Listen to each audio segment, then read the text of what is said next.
أعوذ بالله من الشيطان الرجيم. بسم الله الرحمن الرحيم. يا أيها المزمل قم الليل إلا قليلا نصفه أو انقص منه قليلا أو زد عليه ورتل القرآن ترتيلا إنا سنلقي عليك قولا ثقيلا إن ناشئة الليل هي أشد وطئا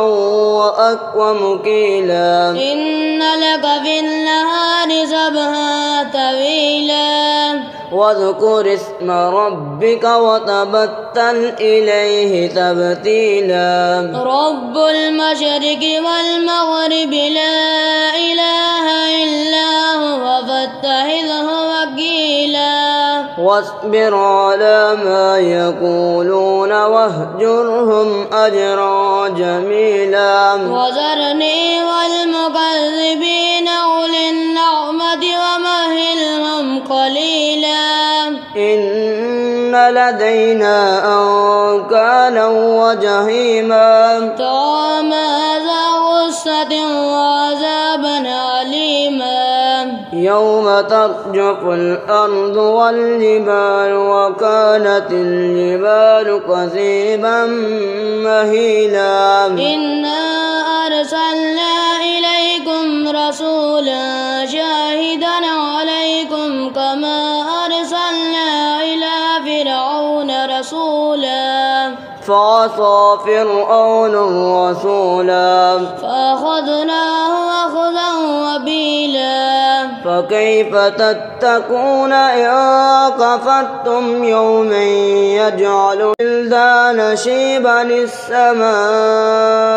منفطر به وكان وعده مفعولا إن هذه تذكرة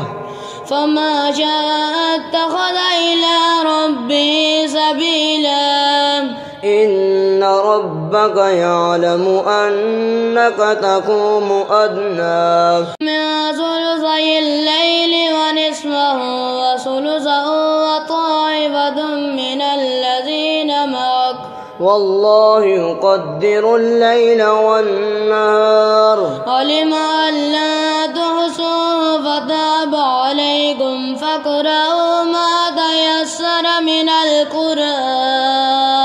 علم أن سيكون منكم مرضى وآخرون يضربون في الأرض يبتغون من فضل الله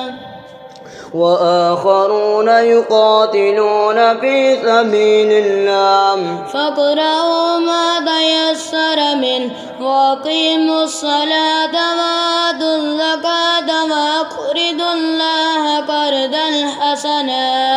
وما تقدموا لأنفسكم من خير تجدوه عند الله هو خيرا وأعظم أجرا واستغفروا الله إن الله غفور رحيم. صدق الله العظيم.